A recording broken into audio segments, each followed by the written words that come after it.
Where is he? Where are you? Skull Rock. Do you know it? Hello, this is Stacy over at the Skull Rock broadcast. I am joined by... Hello, this is Megan, or like Megan's ghost, because she died at the Joe show. She sure did. JK, I'm here. I kind of feel like a human being a little bit today, so... You're getting there. You said you were feeling a little rough health-wise, but you're on the mend. But welcome back to our Stranger Things podcast. And yeah, we're happy to be here. I went to Kansas City and it was a time, but worth it. And then I came back and I was really depressed. And then I actually got really physically sick with like a really bad sinus infection. But got antibiotics. I'm doing okay. We're going to make it through. You're going to do it. You're going to make it. I heard Kansas City was a ball and he looked phenomenal. Yeah, it's probably like my second favorite show now. I mean, Philly still has the top spot. Thanks to my guardian angel over there, you. But love you, babe. Yeah, it was a blast. I had a really good time. Kelly was there. Alyssa was there. Mandy was there. I saw some other people. Made some more friends in line. So it was a long time that we were in line, but we got Barricade and it was worth it. So Barricade, baby. Yeah. I didn't realize with the Atlanta show you were at the Roxy Pepsi. No, the Coca-Cola, the Roxy Coca-Cola venue. And I guess he wore his Pepsi shirt. What but the he wore, fuck was that decision? He wore a patch over it. He did. Somebody So put the effort into putting a patch over the Pepsi logo so that he could wear it at that show. Like, why not just pick a different shirt? You know, they were all on the tour bus going like, dude, that will be hilarious. Yeah. I'm like, how high were you when you made this decision? He's like, it's going to be hysterical, guys. Just trust the process. But something that was really exciting at the Kansas City show was that he came out with Post Animal for the first time on the tour, which was really fun. They only ended up playing like 5 songs, but our theory was it was an outdoor venue in like an urban area. So I feel like there was probably like a strict cutoff for like what time they had to end because of like noise ordinances. So that's why I think Post Animal's set was probably shorter that night, but it was really cool to see Joe come out with them because we hadn't seen that yet on the Another Bite tour. Nice. And then did he do anything else cool that night? He sound checked a couple other songs from the Crux Deluxe, and we were joking that he was going to play what I've called I'm Sad. Like that's I'm sad. Yeah. That's the name of the song to me now, not Love Can't Break the Spell. But he ended up adding that to the set list like a couple shows later, which is kind of like funny. But I'm glad that did not happen in Kansas City because apparently he did not play Chateau when that happened. Oh, absolutely. I was like, hell no. Like, hell to the no. I got Chateau. I need Chateau. Like, Love Can't Break the Spell can replace Fly. I'm fine with that. Yeah. But like, let's get rid of Fly. We're not cutting Chateau. Like, what the hell? Crux Deluxe, it makes me think of like a burger. Yeah. All right, keep going. I'm sorry, I had to blurt that out. That's true. I can see that. Yeah. But I've been appreciating the Crux Deluxe a little bit more lately because it's like sad and like I've been sad, so I'm like, oh yeah. When you're going through it, like.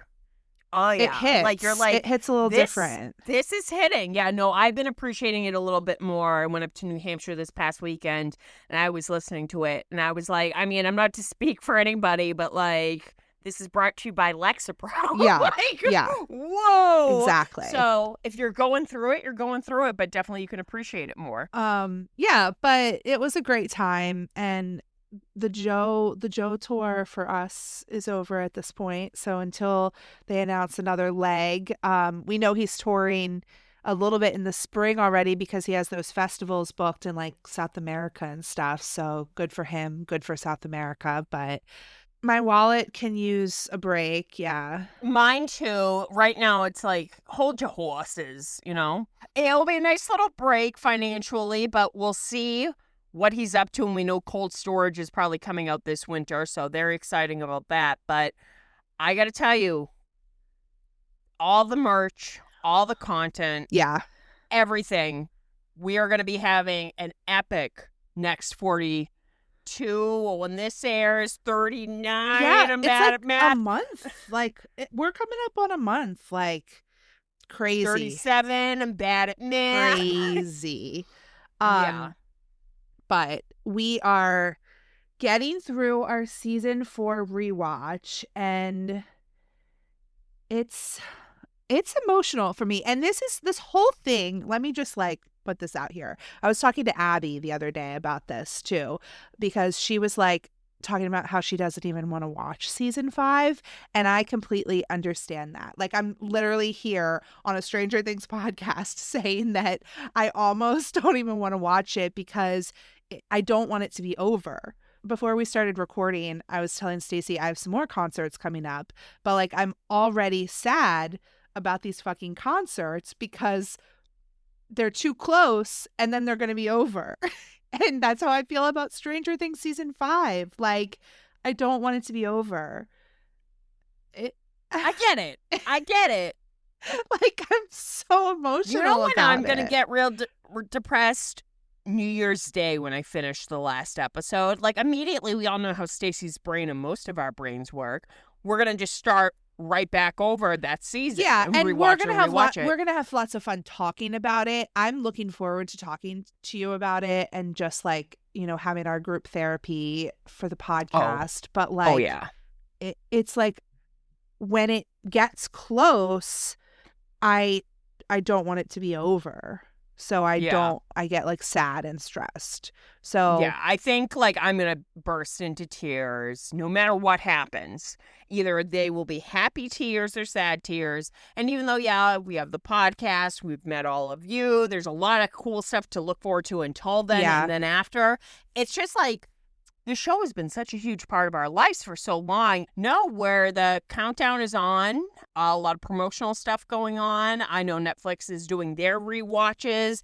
I have not taken part of any of them just simply because we're kind of doing our own thing, but I'm sure eventually I will look back on all the content that they've been cranking out. It looks pretty good. I was thinking the other day it might be fun to like sit down and because they're like 20-30 minute like YouTube videos of like the cast rewatching the season and everything, and once they're all out I might like that's what I'm watch them. thinking. Yeah, and then we can kind of like debrief on it. But it's been fun to see like the little clips of them that they've been putting up and everything. So I like that they're doing like behind the scenes stuff. I think some people are frustrated about there just not being very much promo and like content from the new season yet. Like like I think the there's lack a reason of like why. trailers and stuff like that. But it's fun to watch like the stuff where they kind of like reminisce about the old seasons too. So we're discussing today for our deep dive Season 4, Episode 4, Dear Billy. Dear Billy. When I turned on the TV and realized that this was the episode that I had to watch, like... Bitch. It's so good, but it's intense. It is. It's a heavy episode, but it's definitely goes down as one of the highest ranked episodes, and there's a reason why.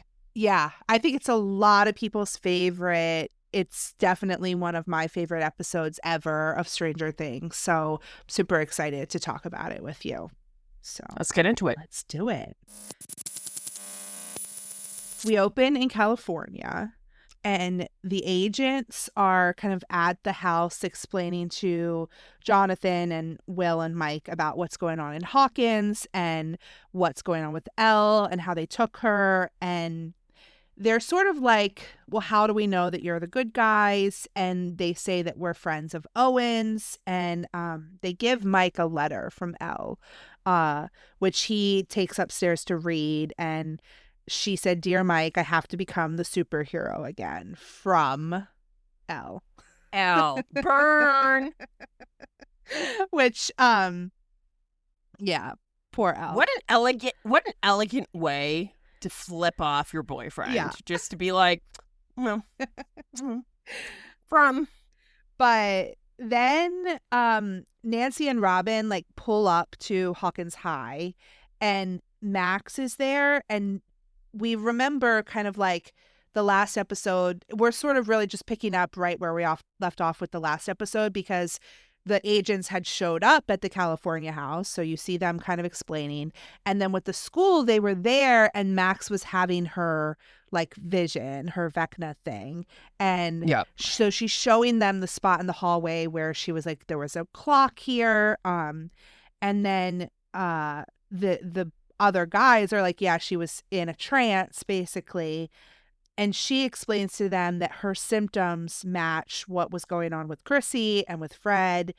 And I really liked how this part, there was a couple parts in this episode where it's like different scenes are edited together really well. So it's like you're not just hearing Max talk, you're also seeing the things that happened earlier in the season. Like as she's talking.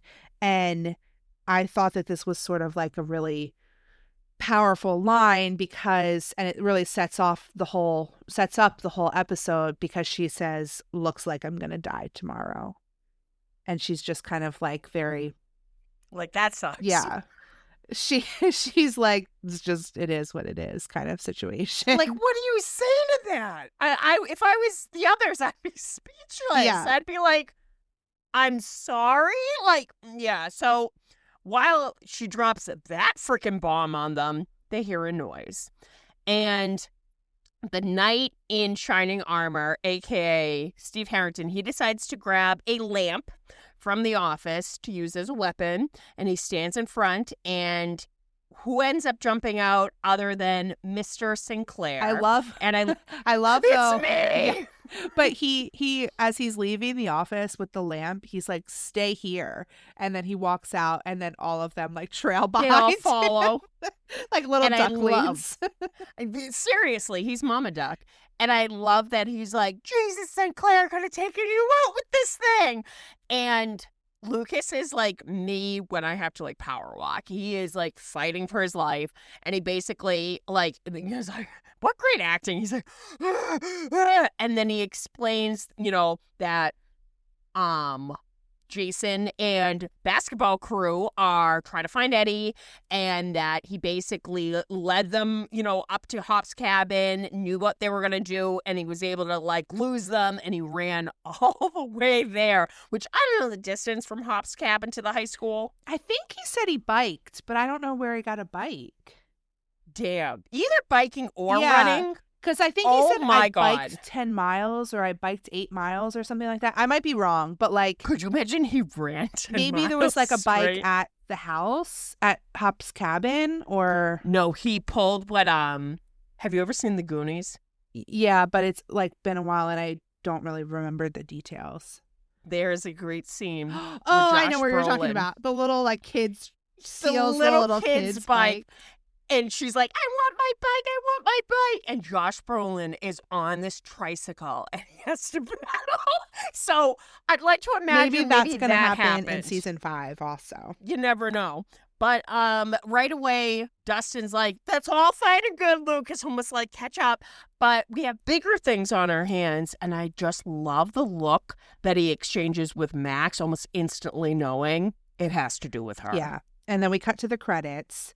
And post-credits, we see Erica, and she's painting a miniature, which Of who? this miniature is of Cass, and he's holding a shield, and he looks a lot like somebody else we know at the end Just of saying. season 4. But Did you clock the Scoops Ahoy cup that she was putting her brushes in? no, I didn't. That's so funny. But Yep. it also reminded me of when Mr. Clark was painting the miniatures And Yes. yeah, like with his glasses and everything. So the doorbell rings, and so nobody else is getting it. So Erica has to go get it, and it ends up being Jason. So I guess we're actually on like the next morning now at this point. Yeah. So an evening has passed, and Lucas is obviously still not home, which, I mean, Erica is really like, I mean, I'm glad you're covering for him, but like,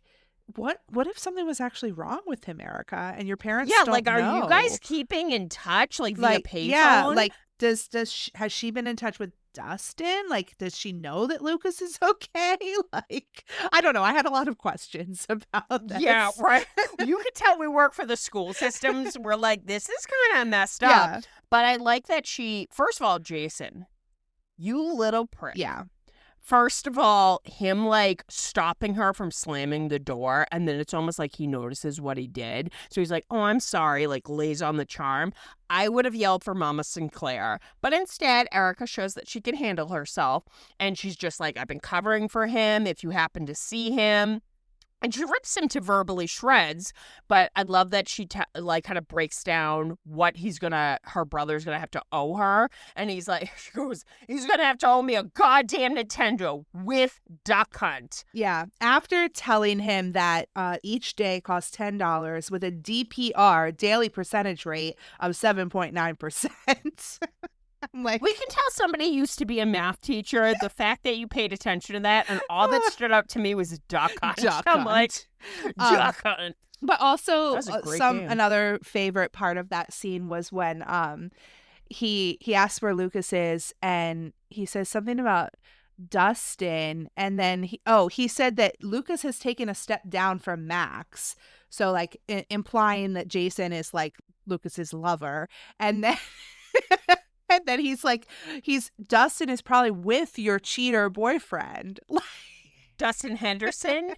You know him? Know him? I've bled with him. Yeah. So I just love this scene. Like, every Erica scene is obviously like fantastic, but this is probably one of my favorite Erica Sinclair scenes.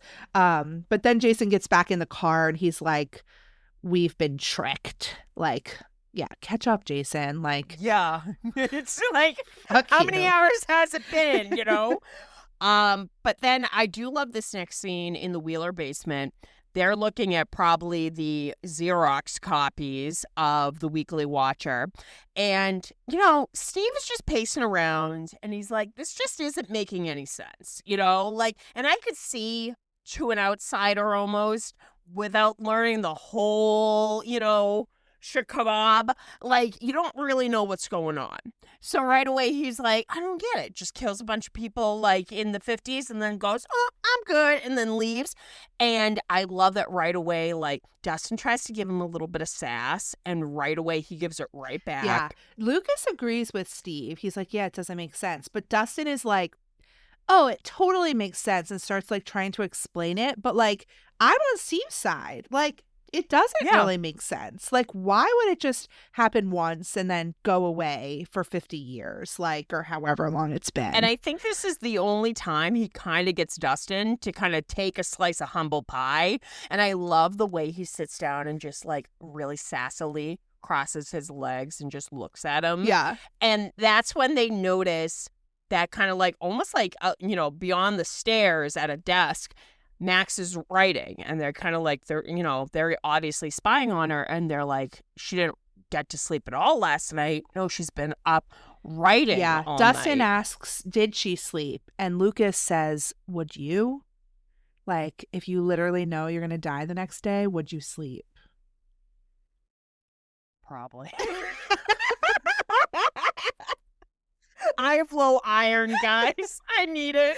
I've gone like multiple times this month without sleeping, so I'm on Max's side there. But it also reminded me of our, you know, viewing of Yep. Nightmare on Elm Street, because there's a lot of sleepless nights in that movie. But yeah, why is my life like a Nightmare on Elm Street lately? Like, Yeah, what's going on there? Gonna be dreams of me haunting you wearing a sweater that looks very unflattering on me. But Robin and Nancy come down the stairs and they don't look like they've slept either. They've spent the whole night coming up with a plan.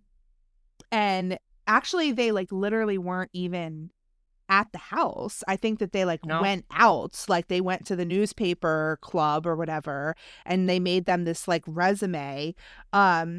Could you just imagine, like, I'm sorry, and I know there's a separate entrance and stuff, but, like, it reminds me of that 70s show that sometimes the people, like, the children and the teens that actually live at that house aren't even home, but their friends are all hanging out, and the parents might not even know. Yeah, You know, like like Mike's blows not my mind. there. Nancy is out doing whatever while there's like 4 random children just hanging out in the basement. Like what's going on? Yeah.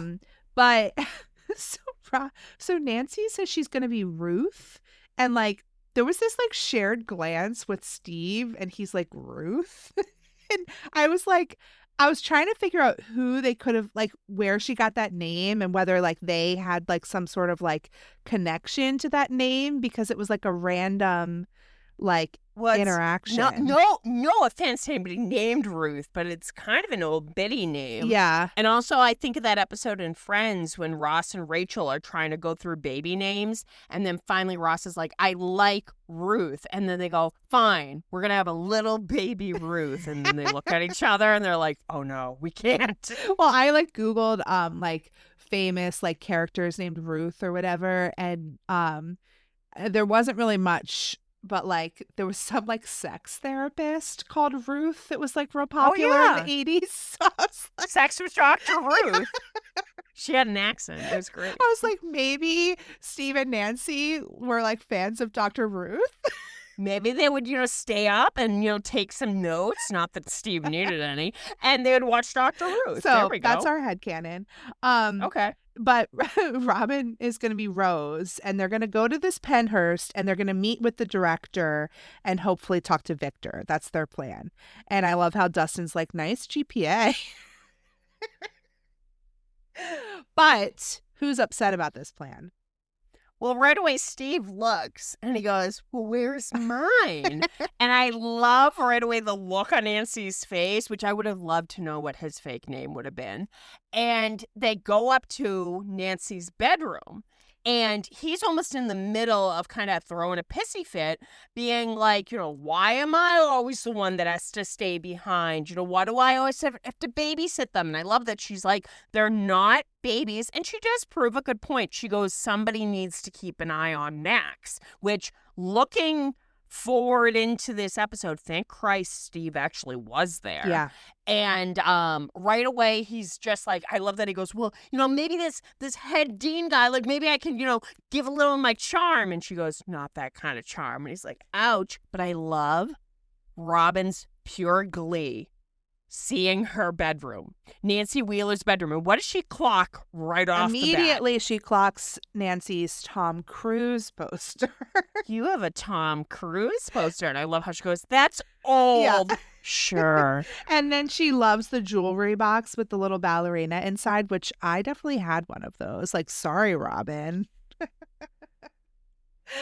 World Scholar? She's giving you World Scholar? Yeah. So Steve is a little skeptical that Robin can play this like academic scholar that Nancy thinks she's going to play. And Nancy says, well, maybe not yet, but when she's wearing this really great outfit that I picked out for her, and Robin does not seem thrilled about that. Yeah. It's really choices. bad. Like, Nancy. It's really bad. Come on. Nancy, I thought you gained a little bit of style. And like, first of all, Robin's very smart. Very, very smart. She just doesn't dress like she belongs in a nursing home. Yeah. There, I said it. Going on Easter brunch. All right, so we cut to Alaska, and at whatever shithole motel Joyce and Murray are staying at, Joyce is trying to get through on the phone line to the kids, but it keeps being busy, and she's like, I thought I dialed it the right way. And Murray kind of breaks it down, being like, there are certain things you can be late for, and I do love his thing about, like, a 1 or 2-year-old's birthday party because they're not even going to notice anyways. But he's like, you know, A dentist appointment, though, like sometimes they're like, you know, they'll be like, they'll charge your you're ass. gonna get charged, or like we're gonna cancel, like, and you have to make those 6 months ahead of time. So I would not suggest being late to a dentist appointment. No. But that's just you know, me. but definitely to a toddler's Yeah. birthday party. If it's Absolutely. not your toddler, No. you show Why up are you when even they start. going? You show up when they start cutting that goddamn cake. Of course. You show up when they start hitting the piñata so you can take a turn. Kids stand back. But no, he kind of breaks it down like, we have to go now, you know, we have to meet at the specific time. And I do love that he's like, I'm sorry, I'm a little tense. And she's like, a little. So I get it. We all know Stacy shows up to the airport 3 hours ahead of time. I would be Murray in this situation. Yeah, for sure. Hopper is at the prison, obviously, still there. Dimitri is giving him directions to the church where he's going to meet up with Yuri. And he tells him that Joyce and Murray have arrived and that if all goes well, tomorrow night he will be at home eating Enzo's with his sexy woman. And I love how Hopper's like, he's not my woman. And Dimitri's like, of course not. She saves your life because of friendship. You know, wink, wink. I do love his. Have you ever seen The Great Escape? Mm-mm. Megan? Full movie recommendation. Yeah. It is one of the greatest movies ever made.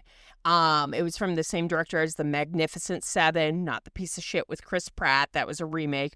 But it was all these huge, like, Hollywood, like, titans at the time. And it starred Steve McQueen, who played the Cooler King. And it was basically, I believe it was during World War II. And it was like a German prison camp, but with Americans in it and Englishmen in it. And it was about how basically they're constantly trying to find a way to escape this almost unescapable, you know, prison. And all the time Steve McQueen would try to, you know, escape in the most ridiculous ways, and he'd be sent to the cooler, which was solitary confinement, and he would throw a baseball against the wall and stuff. It's just a really good escape movie and stuff. There's a great sequence where somebody rides a motorcycle up through these hills, and it's amazing. And the way they try to escape, like, it kind of does work, but, like, not too many people end up getting away with it. They dig tunnels. And they can only do it one specific night. And get ready for this. Spoiler alert. Do I want a spoiler if I'm going to see it? No, because it's actually that good. Save it. I'll watch it. It's actually that good. I'll watch it. You know what, guys? Stay tuned for movie night with Megan and Stacy. I'm It going sounds to show like her. that they were kind of inspired by this movie for this, though. It's so good, especially in the sequences later on in this episode with Hop. Yeah. It's very The Great Escape. And if anybody has never seen it, I highly recommend it. Usually you'd go, well, it's a movie from the 60s. It might not be great. I have never literally been on the edge of my seat more in my life. My palms were sweating by the end of it. But it's not a depressing movie. Yeah. It's more hopeful. Okay. So I love that. 5 stars. This is where Dimitri then asks Hopper, like, where do you want it? And he says, just not my face. On the ass. I'm sorry, that slipped out. But back in... I love that you're just like moving on, Stacey. Back in California, the agents are watching golf on the television. Which really... I don't know. Jonathan looks at the fridge and sees the picture of him and Nancy, which is very sweet. It's so cute. Yeah. And he also notices a Surfer Boy pizza ad, little coupon posted up there. And it gives him a little bit of an idea, I think. So in Jonathan's bedroom, Will and Mike are talking. Not really sure why they're in there. Was Mike staying in there? Like, I don't know. That kind of threw... What side do you want? Yeah, that always kind of threw me for a loop because I thought it was Will's bedroom. But it's the Jaws but poster. It's the tapestry is there, and I thought that was Jonathan's. Yeah, you're right, because you see it in the opening credits. Yeah. So they're just hanging out in Jonathan's Do they room. share a room? Do we ever see Will's room? Maybe Jonathan and Will are sharing a room in this California house? Maybe. Because maybe it's only a Wow. 3-bedroom. I've never thought Wow. about that. Joyce, Is it one you got bed, though? screwed. They're not even getting separate beds. That's weird. I don't know. Anytime my sister would visit from college, she would always try to, like, because by then, like, she wasn't in her room anymore. So she would always try to take my bed with me, sleeping in it when I was in high school and she was in college. And I used to hate it because she would starfish out and she would talk in her sleep. And it was too much. Sometimes I'd be like, bitch, we have a sofa. Like, I love you, but, like, this isn't fun. And it was only fun when we had bunk beds. Yeah, exactly. Get the fuck out of my bed. But anyway, Mike is sort of like, I guess, apologizing to Will a little bit here. Yeah. He's kind of saying that, like, well, he's talking about his fight with Elle, and he's saying that it felt very adult, like that they fought before and it always just felt like sort of childish, but this sort of felt like an adult fight, and that it was something that they can't come back from. And Will is more worried about like what's going on in Hawkins, and telling Mike that like when this happened before, it's never been Owens and the military and stuff that have saved them. It's always been the kids and his friends and stuff. So they both sort of agree that it's probably going to be up to them again to save them. And Jonathan overhears them as he walks in, and he's like having the same thoughts. He's like, he's probably worried about Nancy and everything like that. So he's like, yeah, we have to go to Hawkins. And I didn't get the Ponch and John reference. What was that? Oh, no? Chips. The show Chips. Were they police officers or? Yeah. Okay. Yeah, I've never watched Chips. Is it good? It's cheesy. But he's like, don't worry about Ponch and John out there. He says that they can hail themselves a ride, and A cheap one. flashes the little surfer board pizza. And the way Argyle answers that phone, somebody give that man a raise. yeah. Or like an Emmy or something. Like, he's so good. Like, amazing. If only my Domino's pizza tracker gave that much life whenever I ordered a piece of shit pizza. Like, if I had an Argyle working on it and that was the voice talking back to me, I'd be ordering Surfer Boy pizzas all the time. Yeah. So the agent that's ordering the pizza doesn't really seem too thrilled about He that. didn't appreciate it. No. Do you remember when season 4, like around the time of season 4, you could call like We did Surfer it on Boy here. Pizza? Yeah. We did it. It was fun. There's lots of phone numbers you can call right now too, and I haven't really done any of them. I have not been able to find any of those Doritos. But I heard that there's a hotline there and this and there's 1,000 phone numbers right I'm now. like, what is this new thing where you just call Yeah. people? Abby told me that one of the phone numbers was wrong and that it was getting you through to like an actual place of business. And the poor woman answering the phone there was like, did you call from like the Stranger Things like box? And she, apparently, like for some reason, it's like a typo, and this phone number. Netflix or whatever food company had to probably pay that poor woman Yeah. off. I would- hope she's getting paid. Like, that's so Please fucking stop annoying. calling. Oh, that made me laugh. But That was like, I love this trivia and nobody ever appreciates it. So, have you ever heard the song Jenny Jenny? 8875609. Okay. Oh, yeah. Thank you. For a minute, I was going to be like, really? 8675309. That's Yep. what it is. Did you fuck up the number? Yeah, I'm gonna look it up. 8675309. 8675309. Jenny, you're the girl for Yeah. me. Yeah. All right. Sorry, guys. Well, anyways, when that came out in like 1982 or 81, Rolling Stone published all of the band's personal phone numbers. Why? almost as a ha, whoever it has been terrorized this summer that this song came out. Guys, the pause that followed me saying that trivia was iconic, by the way. She was looking something up, and I was like, another person, not impressed. But it was almost like this tongue-in-cheek thing, like, oh, well, we're going to give you your numbers out so you can get a taste of your own medicine. And I'm like, that's such a dick move. They were a one-hit wonder, so they couldn't really be like, fuck you, Rolling Stone. Yeah. But I'd be like, Yeah, that which, by the way, sucks. speaking of long pauses, you can cut this out if you want. I have to send it to you. I was going down the highway and I saw the dog with the cutout bone on the side of the highway. So I got a picture of it. I meant to send it to you and be like, still speechless. So Max gives the boys their letters. She calls it a failsafe for after if things don't work out. Makes me sick to my stomach. Yeah.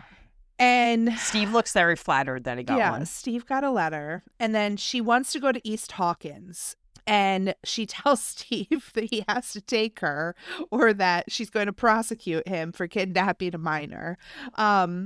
Which, okay, fair. You know? Fair, yeah. He can't, like, I mean, let the girl do whatever the fuck she wants if she's supposed to die that day. Yeah, Like, she wants to Jesus get ice cream, Christ. take her for ice cream, do whatever. But it's a funny scene with them like getting in the car and everything. But what did she hear before getting in the car? I don't remember. Tommy Oh, Two Tones. No. was it a clock? Yes! Yeah. It wasn't 8675. 5309. They turned the car on and that's what's Please call the episode that number. All right, continue. Oh my gosh. Then Robin and Nancy arrive at Penhurst, straight from Easter brunch. Yep. And Robin is miserable. Who is the actor that plays this doctor guy? He seemed familiar to me. Did he? You're supposed to know this shit. All right, let's look him up. Oh, damn, guys. I hope everybody just heard that. Ed Amatrudo? Has Ed been in many things? I don't know any of these shows, so I don't know where I recognize this guy from. He was in Dolly Parton's Heartstrings. Hello. I haven't seen that. I've never seen that. He's been in a lot, but like, Oh, just he's like, in that movie Bully. I saw that. That's like a porno. is it? Yes, basically. Drop Zone. He was in Drop Zone. Here I am, driving to All Things Go with Andy, Bernie, and Rachel. I'm like, what's the fucking movie with Wesley Snipes that, he skydives? And none of them knew. And I kept on describing this movie for the next 10 minutes. And I was like, Free Zone, Fly Zone, Drop Zone. He's been in a lot, but just like one-off episodes he of was stuff. in Popcorn? What? I love Popcorn. I actually do love that movie. It looks like he might have been a bigger character in Nashville, but I didn't watch that show. No. Anyway, Okay, good to know. he doesn't really want to let the girls see Victor Creel because there's a procedure that they need to follow, right? And what does Robin do? Robin gives the famous P.D. McHugh monologue. Yeah. you knew Petey, right? Yeah, of course. She basically, like, it is a monologue for sure. Like, she stands up. She's like, listen, like, if we were men, like, you would have just let us see him, like, no questions asked. Like, and then she says that she has been obsessed with Victor Creel since she was a child because he's the one who made her want to, like, go into psychology and to, like, understand his fascinating mind. It is, like, a good story. Good story that she thought on her feet Yeah. while, like, almost like word vomiting, spiraling. But you know what? Put a girl in an uncomfortable, itchy bra, she will think on her feet. Yeah. Nobody wants to wear a bra that's not their size. Like, she No. borrowed a bra from Nancy. Like, I don't think that would be very comfortable. No. Like, So you know the what? fuck? She was Yeah. probably really fighting for her life to breathe, and she Yeah. was able to choke that out. And look what ends up happening. Yeah. Hatch is so unnerved by it, he's like, okay. And they give themselves a little discreet little high five. Yeah. So Murray and Joyce arrive at Yuri's. This is hilarious. I hate Yuri. I hate him so much, but this is kind of funny because he comes out and first of all, Murray reminds Joyce or lets Joyce know that if anything goes wrong, he's a black belt in karate now. That's going to be important in a future episode. But he comes out of the plane and he's like, no, you missed him. Yuri, he got eaten by the polar bears. And like, I would have fallen for it 100%. And he's like, and he loved bears. Can't. But obviously he's joking and he's like, no, I'm Yuri. And then he calls Joyce Joycey. Joycey. Which I really think is funny. And then he tells Murray that Murray and Yuri rhyme. And I love Murray's like, I hear it. It was like when David Letterman did that Oprah Meet Uma. Do you remember when that happened? No. It was bad and nobody laughed, but like Uma Thurman, Maya's mom, and Oprah Winfrey, and he just kept going, Uma, Oprah, Oprah, Uma, and nobody laughed. You could hear a pin drop. And he, even looking back, he was like, guys, and then I was like, no, I'm going to dig myself more in this hole. And he kept getting deeper and deeper and deeper. I feel like it was bad. You would relate to that. 1,000%. You know it. But you know what? I actually respect him for saying, I want to count the money. Yeah, but he also tells them to go have some coffee, which he knows what's going to happen there. Yeah, that was kind of a dick move. Dick move. Back at the prison. Yep. Hopper breaks his tool intentionally so that he has to go get another one. And this is probably one of the most epic fight scenes in the season. Yes. Because he ends up having to fight this guard in the tool shed. And he escapes with a bang because he uses some dynamite like that's just laying around, you know? It's very, very memorable, but anytime I hear the word tool shed, you know me. I'm sometimes like, you know when you call someone a tool? When they're a real tool, they have to go in the tool shed. Yeah, when they're a real tool, because there was somebody I went to college with once, and I remember I went, you know what? That guy is such a fucking tool. No, he's not a tool. He's a whole tool shed. So I ended up calling him Tool Shed, and then I forgot what his real name was. And by graduation, he knew my name, and I only knew him as Tool Shed, but he never knew that. Don't worry, he's not listening. All right, continue. He actually is like obsessed with you and loves this podcast. He's like, oh my heart, he's broken. So where do we go? Where do Steve and the kids pull up to first? Well, they go to the Forest Hills trailer park, and this kind of makes sense, okay? And I do love the little exchange of Steve being like, when he's like, Max, like, 2 minutes tops, get out, get in, get out. But I'm like, this might be the only time she's ever back home ever again. But I do love that right away you see Steve look over Dustin's radio, and due to the last season, I get this question when he goes, that thing's got batteries, right? And he goes, Dustin, all sassy, I'm going to pretend you didn't even ask that, And then he goes, it does. And all right. And Lucas is just good as gold, sitting in the back, not saying anything. But I like that she leaves letters, and then she sees out back her mom hanging up clothing, looking slightly less hungover than last time. And she walks out and kind of like, I'm not a parent, but I could see this being extremely troubling. And spoiler alert, really wasn't Susan, but her just being like, I left some letters for you, like grandma, dad, if you can find him, because we really don't know the whole story about Max's dad.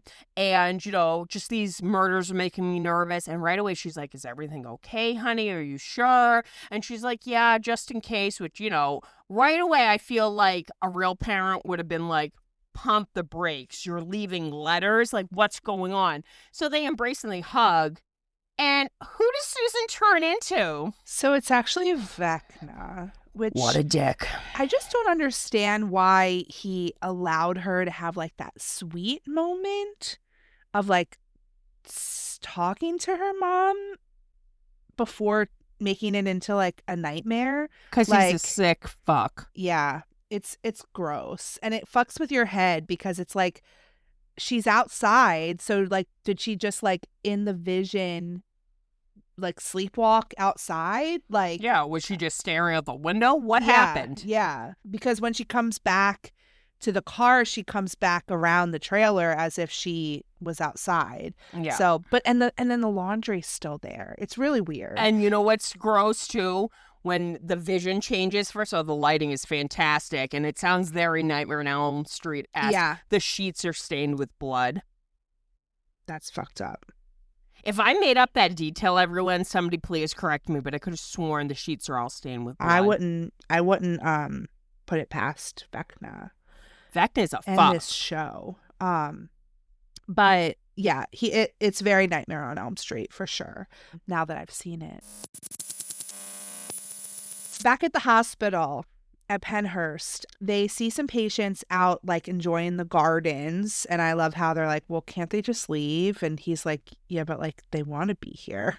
It's like, I kind of want to be there too. 3 hots and a cot? Sign me up. And then they have a listening room too. Like this looks like a sweet place. Me and Megan would thrive there.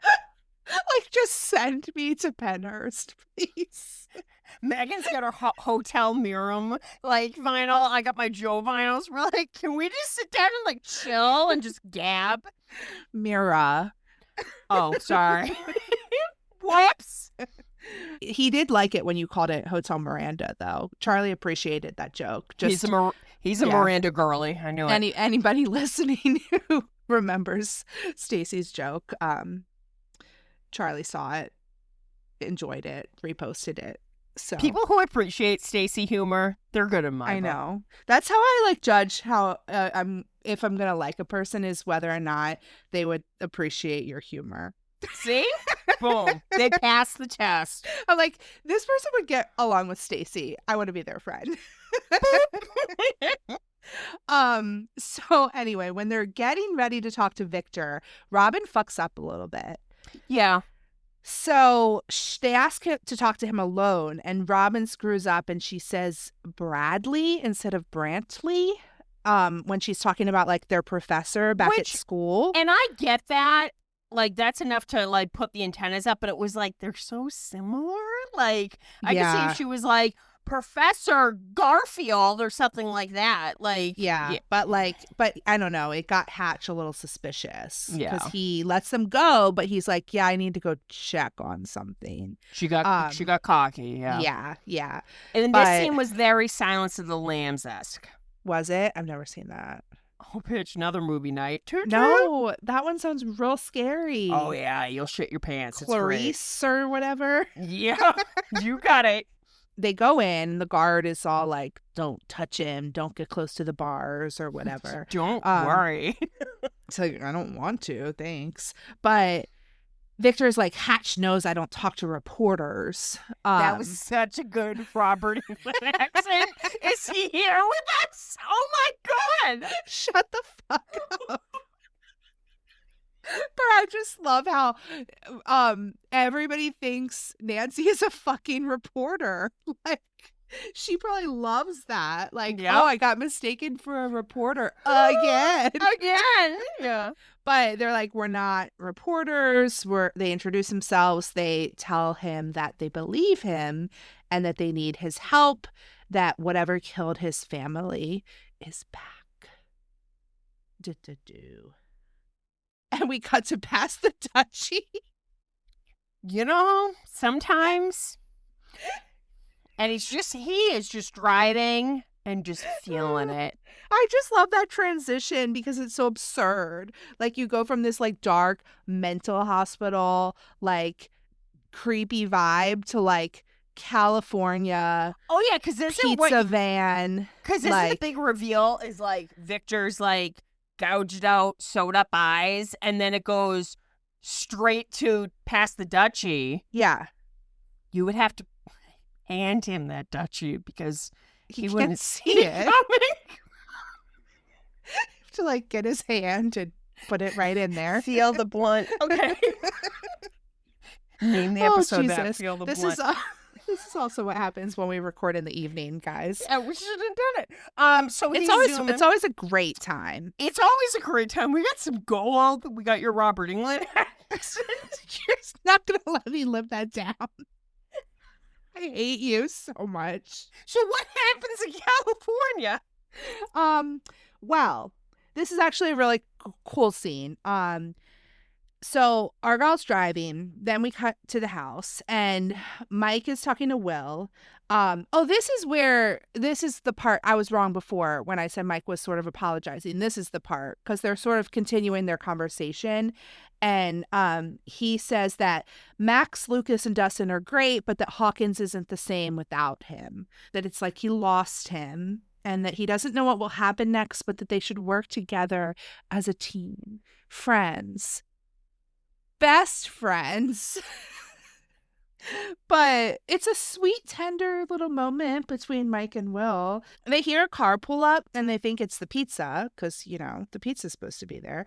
And one of the agents answers the door, and unfortunately, he is immediately shot. Isn't this all done in one take? It is all in one take, which I think is super impressive. I've seen some behind the scenes where they talk about how they rehearsed it all day and did it all as one take. So it's from the moment that the agent is answering the door through the whole invasion, they're coming in from every entrance and the guys are trying to get away, and the other agent is doing his best to protect them and lead them out safely. Yeah. But there's just more guns keep coming, which, I mean, was this Sullivan's people? Yeah. Just coming in, guns fucking blazing? What are they looking for, Elle? Beep, beep, here comes the asshole alert. If the air was 11, she would have made those guns, blow up in their faces. I mean, she didn't have her powers, though. Luckily, the timing of the pizza van is immaculate. Yes. Argyle pulls up just as, the guys are all running out, and his reaction is priceless. He's well, as he's pulling up, he's oh, the buyers are having a party without me And didn't invite me? Not cool, dude. and then something hits the side of the van, and you realize it's Jonathan and the guys, and they all get in, and then the guy's bleeding, the agent, because he's been shot. And then Yeah. he's why are those people holding guns? And they're all just drive. No! And I do love that he just drives, and I think he even knocks over a few trash cans, but Yeah. he hauls ass. And I believe Past the Duchy continues playing. It does. Yeah. Which, I mean, why not? Why not? We go to Alaska. Yuri has finished counting his money, and he calls up the prison to check if Hopper's alive. And really, he kind of basically reveals that he sold both the guard and Hopper out because he'd be making much more money that way. Yeah, he And, fucks it all up is what he did. Yeah, what could have been I wouldn't say exactly an easy mission. They spent basically all of Elle's trust fund, but you know what? He made it so much more complicated than it was supposed to be. And yeah, it's really sad because Joyce and Murray, they fall unconscious by the laced coffee. Yeah, and you see Hopper make it to the church, but Girl, do you remember? So this is it Jif peanut butter? yeah. Okay, I love peanut butter. Jif obviously did this promotional thing with Stranger Things. I don't know if they had done vintage jars or not, but they were probably this is great product placement. The spring and summer that season 4 came out, a Jif salmonella outbreak came out. Oh, no. Talk about shit luck. Yeah, that sucks. But what man. happens to poor Hop when he's eating the hopefully non-contaminated peanut butter? Yeah, he gets the peanut butter and he gets all cozy, and then It's me after work usually. yeah, the people come and grab him. Max wants to go to the cemetery next. Yeah, and I always I gotta like Shazam or whatever the hell you call it, whatever that song is that they're listening to in Steve's car. I can never point it out because it's on none of the soundtracks. If anybody knows, let us know. It said in the subtitles what it was, though. To me, with my subtitles on, not paying attention. Yeah, I don't know. I clocked a song in the subtitles at one point in this episode, but I couldn't Running Up remember That which Hill? one.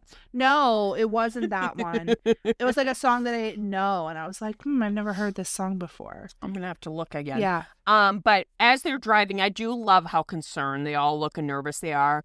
But they end up going to a particular cemetery. We've been there. We did. And man, us trying to beat the fucking sun from setting. Memories. Who would have thought? It was worth it. And it also made it really cool to watch this scene again, actually. Like, just. Wasn't it cool to see exactly where they shot it? Yeah.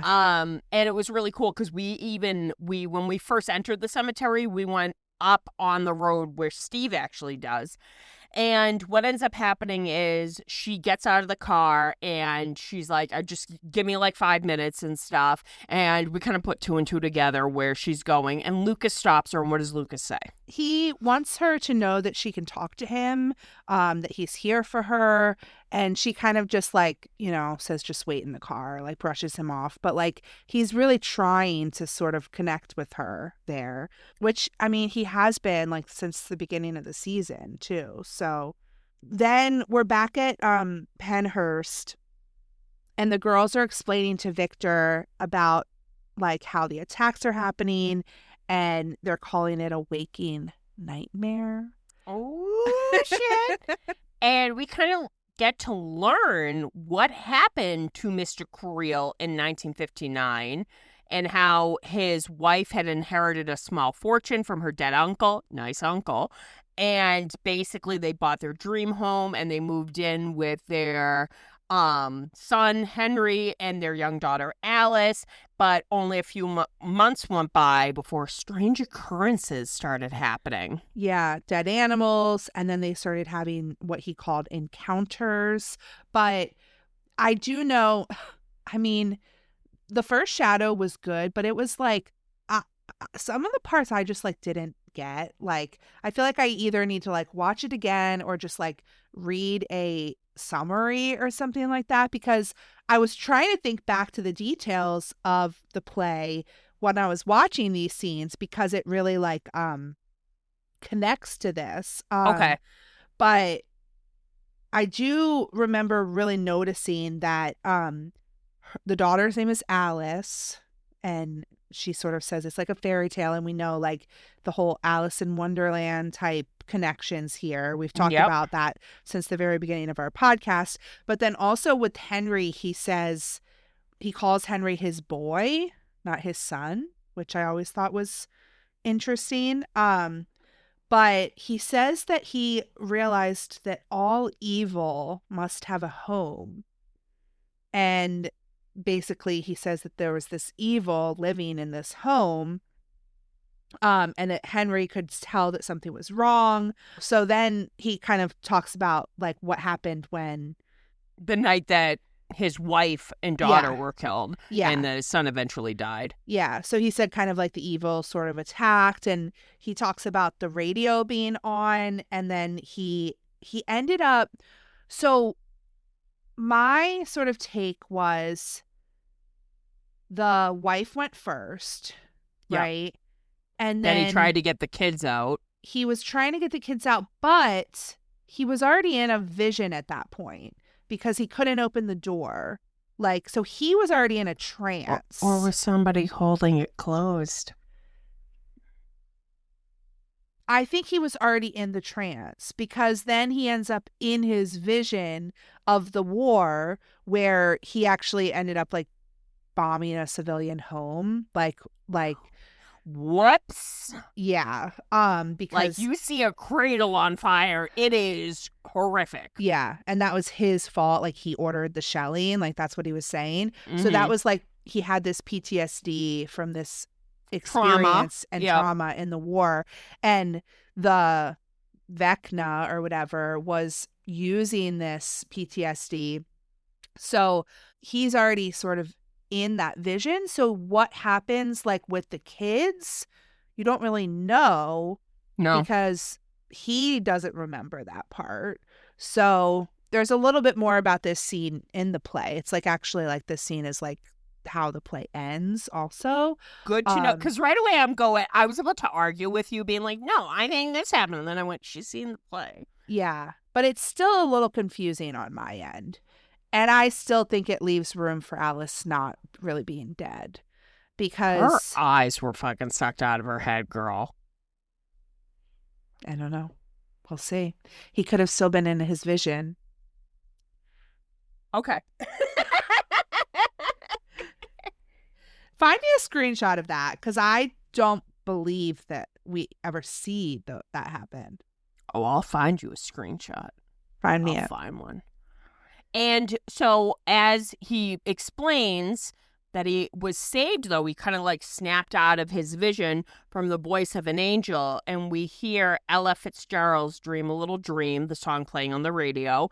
And he says that when he came to, his Alice was dead, just like his Virginia, his wife, and his son Henry, supposedly after the police came in thinking that he was the one responsible and arrested him for these crimes, slipped into a coma and died shortly after. Which and we know that didn't happen. We all know that didn't happen. Did you love that earlier? I'm like, clearly everybody fucking was a spoiler. I'm like, oh yeah, when the son died. Yeah, okay. Bullshit. Son was causing it all. Or was he? But no, I do like that, right away, Victor's like, and then he tried to stop the visions and kill himself so he could be with his family, which that's how you went about it. You tried to gouge your eyes out, but Hatch stopped him and stopped the bleeding. And that's kind of like, he's just been tormented ever since. Before they can really get any further, also, and he's laying in bed like humming the song. Yeah. Like the Dream a Little Dream of Me. Can you hum us a few notes? No, thank you. As Robert Englund? No. Damn, she looks like she was about to, guys. So who then comes barging in? Hatch comes back and he is angry at these girls. And he's basically saying that they need to come back to his office and wait for the police to get there. He checked their credentials. They're all false. Yeah, I think it's Nancy is the one who's like, I think we could beat him, right? Yeah, as they're walking out, which it was so weird because we've been there as well, she's like, I think we can run to the car because they have like the lame-ass security with them. And right away, Robin's like, oh, no. Like, I'm a really bad runner. It took me much longer to learn how to crawl and walk like all the other babies. Like, that would be me. I'd be like, no, I don't think this is a good idea. But she's like, no, let's do it. And what happens? They make it, barely. They have to kick off their shoes, so I guess Nancy's getting those shoes You back. lost your shoe. And I do love them getting into the car and just Robin being like, holy shit. But they get in the car, which kind of works out with the timing. Yeah.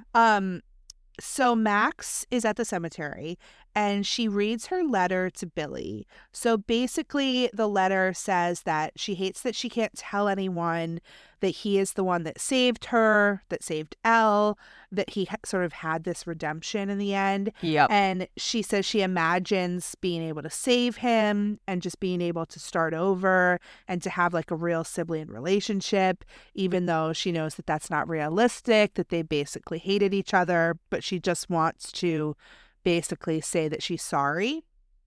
And Steve, meanwhile, realizes after that Max has fallen into sort of one of these trances. But luckily, like when he notices that happening in the trance, she's in the cemetery at night and a bloody Billy looking exactly as he did at the end of Battle of Starcourt appears. And really, this is fucking Vecna, but speaking through a vision of Billy going, part of you actually was happy that I died, and making her feel like shit about it.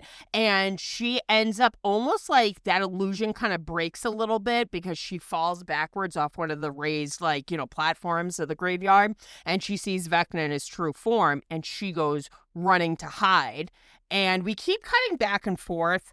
So we see that Lucas is also so she says that, like you said, Vecna really wanted Billy to die, but he also tells her that you wanted to follow him, and that he says the whole "I'm here to end your suffering," which is basically what he said to Chrissy to Fred, and he says it's time for you to join me. So like in that moment, that was when it was supposed to end for her. But like you said, she fell and it sort of like broke that vision, and she was able to start running away, which the other two did not get that chance. Do you think the final person would have been Patrick then, had he been successful? That would open up the gates of Hawkins. Yeah. Patrick. Damn. But no, I like that she goes to hide, and then like in the real world, as you know, poor Mama Steve is like shaking her, Lucas has run up already, and they scream to Dustin. I do love that it actually wasn't like scripted him falling backwards and stuff, but they said, go get help, go radio Nancy and Robin for help. And he runs downstairs and he gets on the radio, and thankfully the girls are in the car with the radio in the back seat. And basically, like when they were about to go for their big, like, you know, escape and run out of Penhurst, Robin put two and two together about the music theory, because Hatch had said it unlocked something of the human brain that can reach things that other things can't. So she's like, remember, Mr. Creel's talking the voice of an angel, dream a little dream. That song is what snapped him out of the vision. So yeah. So you don't actually see them explain that to Dustin, which I think made sense, like pacing wise. Yeah. But like it's inferred that like when Dustin gets through to them, they explain that to him. Yeah, because when he runs back up, he basically has her Walkman and cassettes, and he looks at Lucas, which thank God Lucas knew this, and goes, what's her favorite song? It's going to take too long to explain what's her favorite song. And where has Max now wandered into? So Max, as she ran from Vecna, it's almost like she ended up somewhere he didn't really expect her to get to. It's very squishy there, and red. And that there's spiders and vines, and the other victims are like on like the like all like wrapped up and stuff. Yeah, like, it's really gross. Yeah. So I guess this is sort of like what's his name's boiler room. This is like Freddy's boiler room, okay? Look at me. Look at you. So then Vecna comes and finds her there, and he's like, I don't know how you got here, but okay. And like, I didn't leave the door unlocked, but yeah. okay.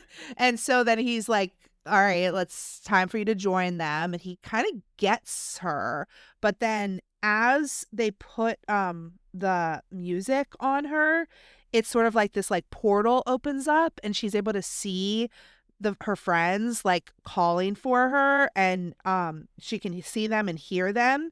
And this is another part where I was talking about the editing is so cool, because you see all of those scenes from the last two seasons of her being happy with her friends, and that's the music is able to bring her those happy memories, and that's sort of what gets her to be able to break free from which is Vecna. So nice. And we've talked about it, how like that she levitates. We forgot to mention that, but she does levitate probably about a good 15-20 feet above the boys who are just helplessly screaming up at her because she's about to lift up like Fred and Chrissy did.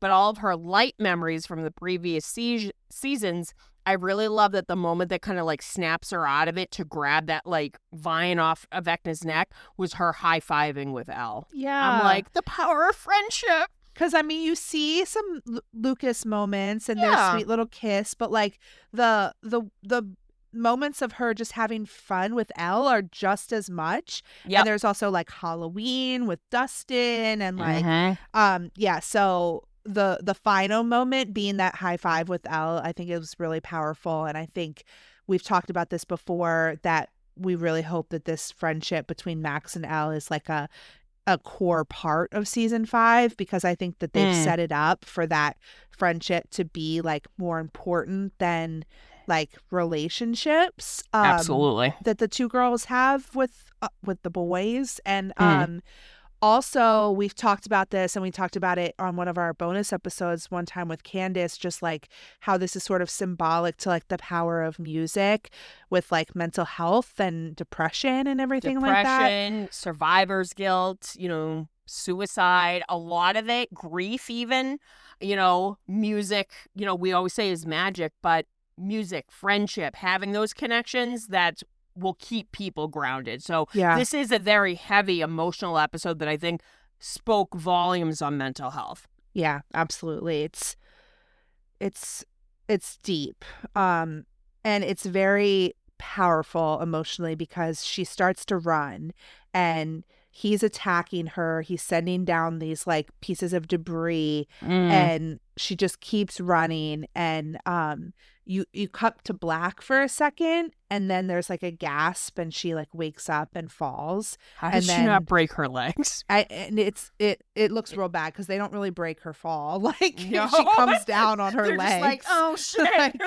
And also I love how that floating Max became just such an iconic part from Beautiful. the season. Like everybody was like having that in their like Halloween decorations and stuff like that. But then we have I think one of your absolute favorite scenes of the show. Absolutely gorgeous. I even have a screenshot of it. The silhouette I would love to actually get tattooed, but basically it's her hyperventilating and like sobbing and crying and Lucas is holding her. We recreated it beautifully with all of us.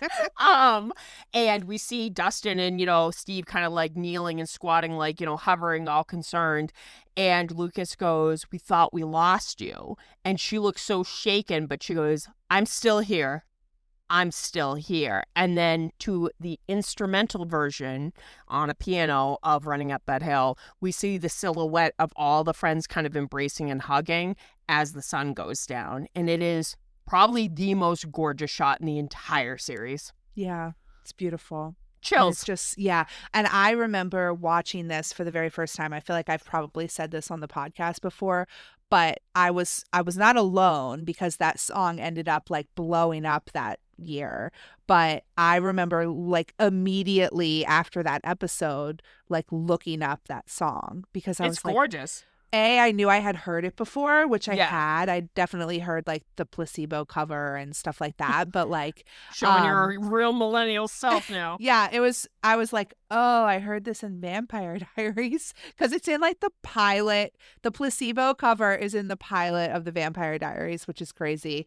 But I was like, this is such a good song. Like it just fits so well. Like, and it really, I think, was instrumental in like how popular this season became. And yeah, it was. No wonder it's a fan favorite. It's absolutely beautiful. Sadie killed it in this episode. Yeah. And it's really a really beautiful episode.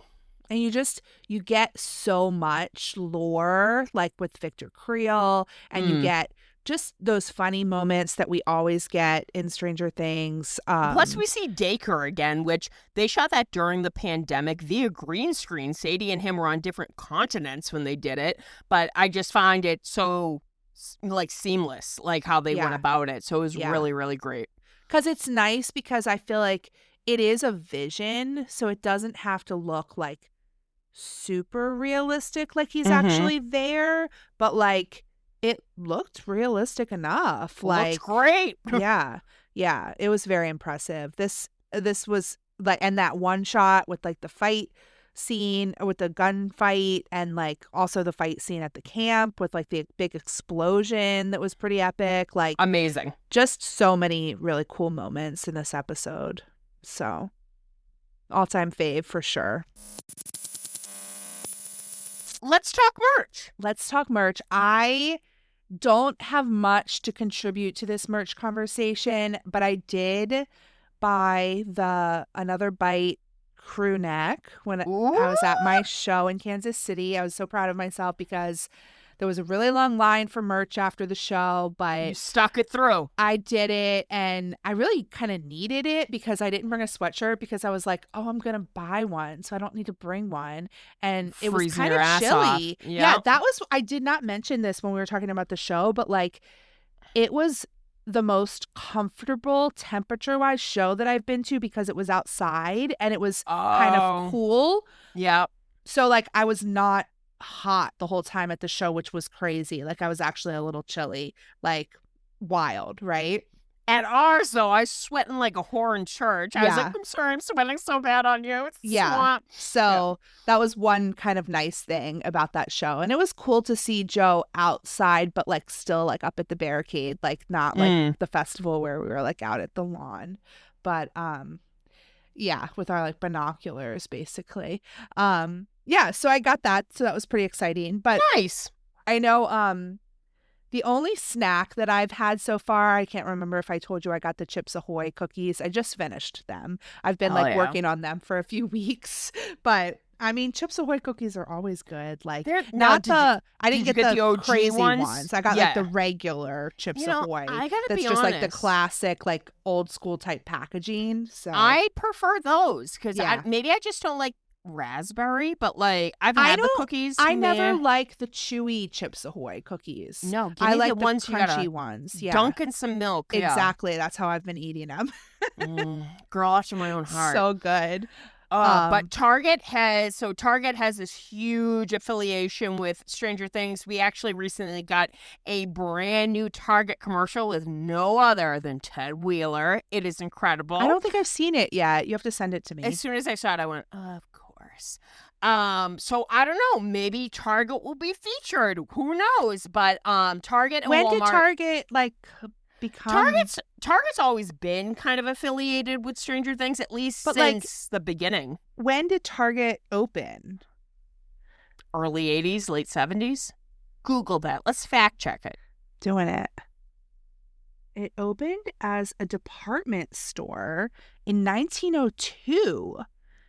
Damn. Okay. But then it was kind of like named something else. The Dayton Company, which was renamed the Target Company in 2000, opened its first Target discount store in the 60s. Oh, they've been around forever then. Yeah. Okay. Yeah. Who would have thought that in Walmart? So yeah, Walmart and Target's always had an affiliation. I know Walmart supposedly is going to have all this new merch coming out soon, but Target has really, really not been disappointing. Actually today I picked up the pink Eggos. If you need a box, please let me know. Oh, fun. And they taste good actually. Are they good? The amount of dye that's probably in them. Yeah. Oh my God, but they're strawberry flavored. Then they have the retro Eggo boxes with the cast on it, and our boy Steve's on those boxes. Then Five Below has the cake bites, 2 different flavors. I've tried them. They kind of taste like shit, but no offense. This podcast is not sponsored by Cake Bites. Our good friend Tracy and her daughter, they actually were so awesome to send me some Gatorade bottles. They've done 2 different flavors, and they're packaged like the retro 1980s Gatorade bottles. And they also got me this adorable Gatorade like water bottle almost to go with it. Really cool, and it has the main kids on all of them. And I've tried both flavors, and Tracy was right. The citrus lime one tastes like Ecto Cooler, so that's amazing. They have the blind bags, the rubber bag clips. I keep getting Linda Hamilton, so I am banned from buying bag clips. I suck. I got the actual Target glasses. I just need season 1 now. They're not bad. They're like $8, but they show the this is the first time you've ever seen season 3, season 2, and I think season 1 poster artwork on glasses, and they're plastic, which is great because we all know how clumsy I am. At Box Lunch, there is a sun protector for your dashboard, your windshield of Steve and Robin. On the 24th at Target, they are going to do the WSQK, the Squawk vinyl, which already said was going to be a Target exclusive. There's like a little glimpse of what some of the songs might be, and they're not all 1980s songs. There's Queen's Bicycle Race, Spirit in the Sky, I Think We're Alone Now, and The Magnificent Seven. So really excited about that. And I also just recently bought a Squawk sweatshirt, which I usually never wear red, but I looked good in it. And I feel like this radio station is going to be a huge new favorite location of mine. And my good friend Mark, shout out to Mark, he sent me the Robin Funko Pop and the Target exclusive of Robin and her, it's either Target or Hot Topic exclusive of the radio station, because I told myself only Stephen Robin pops, even though I already got an 11. So slowly but surely getting all the snacks, getting the cereal, getting all the goodies and stuff. But those pink Eggos, man, Megan, I'm telling you, I'm dreaming about them. Yeah, and I did get the taste test up on Patreon of the cereal. Oh, guys. It's there, check right? it out. Yeah, I Okay. eat cereal and cheese in the same sitting. So I will definitely be filming content for the next Patreon. I'll try to do that this weekend. And probably me trying the pink Eggos again. Yeah. I guess maybe you need to do the cake bites and the Eggos. Oh, that is true. That would be entertaining since we already know how you feel about them. Yeah, me, I'm going to be like, shit. But no, I'm having a lot of fun collecting as always and stuff. Definitely excited about certain things. The radio station's a huge favorite of mine. But there's a lot of fun, really cool things that are being cranked out. Yeah. And you've been making such like cute little photos with your Funkos. I'm like, Stacey's just at home playing with all her little Funko Pops. Playing with my little Funkos and my little Stephen and Robins, you know me. Is there anything like that's really jumped out at you merch-wise? Oh man, no. I like can't spend money on it right now, but I eventually I will probably try to get like the Stephen Robin Funko stuff. But nice. And I like the squishy stuff, like the little stuffed animals and stuff that they've had. So those are cute. So that's kind of stuff like it's kind of nice because I can just Christmas is like soon enough. Like my family's just gonna be getting me all Stranger Things stuff, I'm sure. So I love that. I love that. Yeah, but it's fun. It's fun to hear and see like what you've been collecting and adding to your collection. And yeah, eventually I'll start joining in a little bit. Hell yeah, girl. Hell yeah. I can't wait. Yeah, but it's been fun. So yeah, speaking of the Patreon, make sure you check us out there and you can just kind of get access to some of that bonus content and just support our show. We really appreciate it, everybody who is a Patreon member. We just love you guys so much because it really helps us just continue to keep this show sustainable. But I hope that you also come find us on Instagram because we're basically there like all the time. We live there.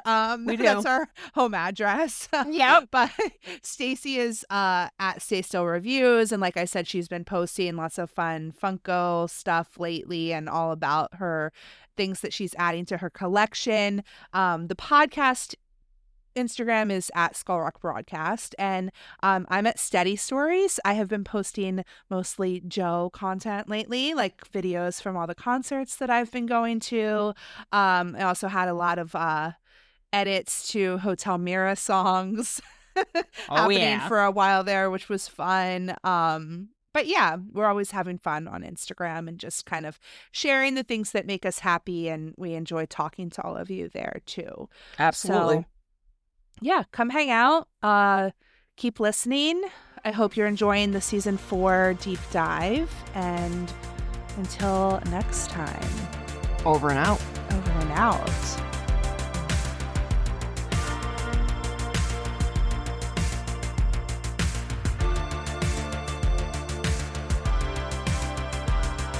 Eddie, I'm not sure I love the idea of you driving. Well, I'm starting to suffer. Harrington's got it. Don't you, big boy? And we're back. Aren't you proud of us? We're doing a secret segment 2 weeks in a row. Girl, we're doing good. All right, so I'm gonna just bang off what I've been reading. Yeah, but secret segment. Remember, if for some reason this is the first time you've been here, Yeah, you should do the disclaimer this is before I start where talking. we talk about fan fiction. We know fan fiction is not for everyone. We do enjoy Steve and Eddie, as boyfriends. Yeah. So if that's not for you, you can turn us off and catch the next episode. But if you want to hang out, we're going to talk about the stories that we've been checking out this week. So go for it. Yeah. All right. By Catfish, Cuffing Season, which was kind of a play on the whole Sabrina Carpenter, sexy arrest thing. But this time it's Steve going to a corroded coffin.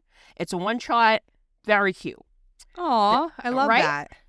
The next one is by Cinderella 81, and it's called The Neurification of Steve Harrington. It's another one-shot, but it's so cute.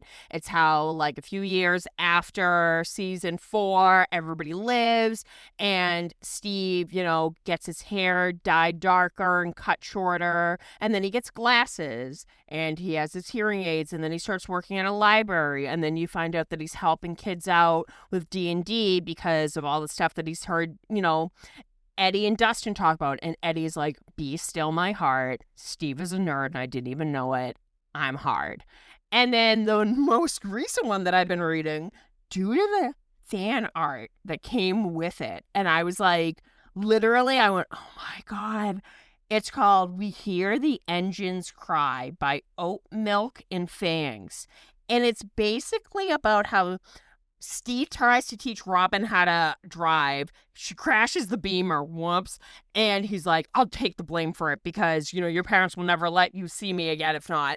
So his parents are like really disappointed, Steve. So he uses his savings and buys a used old muscle car, 1967 Impala. Could be a Supernatural reference, but this one's red. And he finds a guitar pick in it. He's like, that's a little weird, but he hangs it from the rearview mirror. And then he's, driving it around town and stuff. And he's, usually called cars girls. And one time he hears this really sexy, deep voice come from the radio going, I'm not a girl. And he's like, And it's basically about how the spirit of this person, this man, is in this car, kind of like Christine, but it's not a killer car. And the person doesn't remember their name, but the license plate says Cass. So Steve starts calling it Cass. He's the only person that can hear it. The car can drive itself. Will play metal music and goes, I remember details about Hawkins, but I think I was murdered. Can you help me solve my murder? And basically this sounds familiar. This person knows Steve. And the artwork, it must be further down the road because it looks like Steve is alone in the car and just having a really good time. Interesting. So I had to show it to my coworker. I went, now that I've seen this, I need you to see it. And they went, Stacey, what the hell? And I went, isn't it beautiful? So they're only on chapter 4 or 5, but it's kind of giving spooky vibes. And then I read something where like Eddie blew Steve in a corn maze during Halloween on Tumblr. I will find out the name of that next episode, but it gave really spooky vibes. If you know, you know. What have you been reading? Okay, so this is gonna be pretty short, but for one, this is just my brain and how it works. That stalker fic that I really liked from that I talked about last time, haven't finished it because apparently my brain doesn't want it to be over. Sick. So I know I'm so weird, but there's also something that I'm going to tell you about after we stop recording. Okay. But I'm going to leave it in there. If anybody wants to hear about it, I might tell you about it via DM if you want to message me about it. Or on the Patreon. No, I'm not even putting it on the Patreon because I don't want it recorded of me talking about it because it is real person fiction, which I know that sort of is not for everyone. I think that it can be done in a respectful way. But it's a slippery slope. For sure. But Pun totally let's just say that I read this on the plane back from Kansas City. And when it's right, it's right.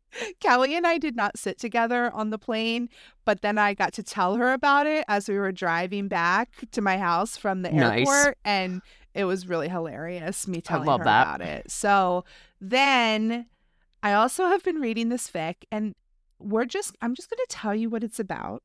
Yeah. And we're not going to elaborate on this at all. Okay. But this fic is about Eddie, who is a musician who gets big on TikTok and likes to go live and interact with his fans there. And Steve, who's obsessed with this musician and gets to start talking to him and going to shows and stuff like that. So that's what it's about. Okay. And I think we're going to end it there. I think we're going to end it right there. So that's it. Peace. Peace.